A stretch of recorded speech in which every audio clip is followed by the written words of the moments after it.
दोस्तों, क्या आपके साथ कभी ऐसा हुआ कि आपने जिसे अपना माना, करीब माना, उसी ने आपकी पीठ में छुरा घोंप दिया? भरोसे का कत्ल वो चुपचाप होता है, ना कोई आवाज, ना कोई धमाका। सिर्फ एक दिन आप अंदर से टूट जाते हैं। और ऐसा ही हुआ एक स्टार के साथ, जो हमेशा कैमरे के सामने मुस्कुराती रही, लेकिन अंदर से एक दिन बिखर गई। वेलकम टू आरपीज वर्ल्ड, मेरी आवाज सुनो। आलिया भट्ट, जिसने करोड़ों लोगों का दिल जीता, उसके ही पर्सनल असिस्टेंट ने उसे धोखा दे दिया। अपने ही पर्सनल असिस्टेंट के हाथों 76,09,000 रुपए का धोखा खा बैठी। हो सकता है किसी सेलिब्रिटीज के लिए ये पैसा उतना ज्यादा ना हो, लेकिन जो टूटा वो है भरोसा। वेदिका प्रकाश शेट्टी सिर्फ एक सहायक नहीं थी, वो आलिया की कंपनी इटर्नल सनशाइन प्रोडक्शंस की भरोसेमंद सदस्य थी। होटल बुकिंग्स, शूटिंग से जुड़ी प्लानिंग, पेमेंट अप्रूव करना, यहाँ तक कि आलिया का निजी सामान खरीदना, हर जगह वेदिका मौजूद रहती थी। लोग कहते थे आलिया जहाँ जाती थी वेदिका उनके साथ होती थी, लेकिन वही वेदिका आलिया के भरोसे को नीलाम कर चुकी थी। वेदिका ने 2 साल तक बिना किसी शक के ये धोखाधड़ी की। फर्जी बिल्स, नकली वेंडर्स, झूठे सिग्नेचर्स और पेमेंट्स अपने और अपने जानने वालों के खाते में डालती गई। जब कंपनी का इंटरनल ऑडिट हुआ तो पता चला कि 76,09,000 रुपए गायब हैं। और सबसे बड़ी बात, ये सब तब तक किसी को पता ही नहीं चला था। आलिया की मां सोनी राजदान ने तुरंत पुलिस में एफआईआर दर्ज कराई। वेदिका फरार हो गई थी। मुंबई से भागते हुई बेंगलुरु, राजस्थान, पुणे और आखिर में बेंगलुरु पहुंची। 5 महीने तक वो छिपती रही। जुलाई 2025 में मुंबई पुलिस की आर्थिक अपराध शाखा ने उसे गिरफ्तार कर लिया।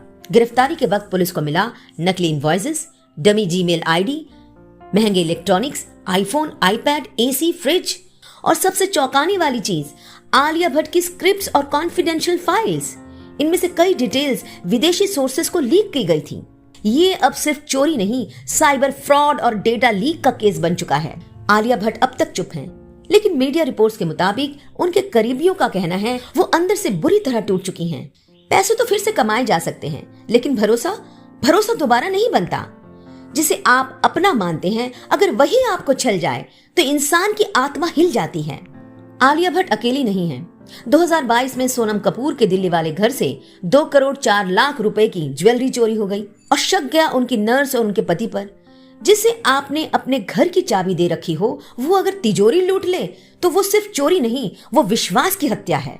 2011 में श्रीदेवी के घर पर चोरी की वारदात हुई। घर में घुसे लोग परिवार को बेहोश किया और लैपटॉप, फोन्स, वैल्यूएबल्स ले गए। एक सजीव परिवार को फिल्मी सीन बना दिया गया असलियत में। अमिताभ बच्चन को ले लीजिए, उनकी एबीसीएल की बर्बादी, उनकी कंपनी अंदर से ही गिरी, लोगों की गलतियां, धोखे और मिसमैनेजमेंट की वजह से। बिग बी ने एक बार कहा था, मैं 0 पर आ चुका था। बाहर से चमक, अंदर से संघर्ष। बॉलीवुड का सबसे बड़ा सच यही है। क्या हम भी भरोसे की गलती कर रहे हैं दोस्तों? अब सोचिए, अगर आलिया भट्ट जैसी स्टार इतने प्रोफेशनल्स के होते हुए भी एक इंसान से हार सकती है, तो हमारा कितनी बार हमने कन्वीनियंस, इमोशन या मजबूरी में किसी को पूरा एक्सेस दे दिया। ये तो अपना है, इससे क्या छिपाना। भरोसा करना अच्छी बात है, लेकिन आंख मूंद लेना कभी कभी सबसे महंगा सौदा बन सकता है। दोस्तों, क्या आपके साथ भी कभी ऐसा हुआ है कि आपका भरोसा टूटा है?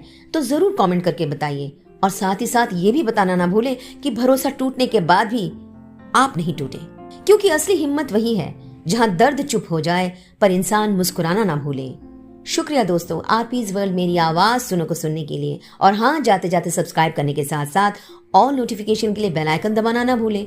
और पसंद आए तो शेयर करने के साथ साथ कमेंट भी कीजिए।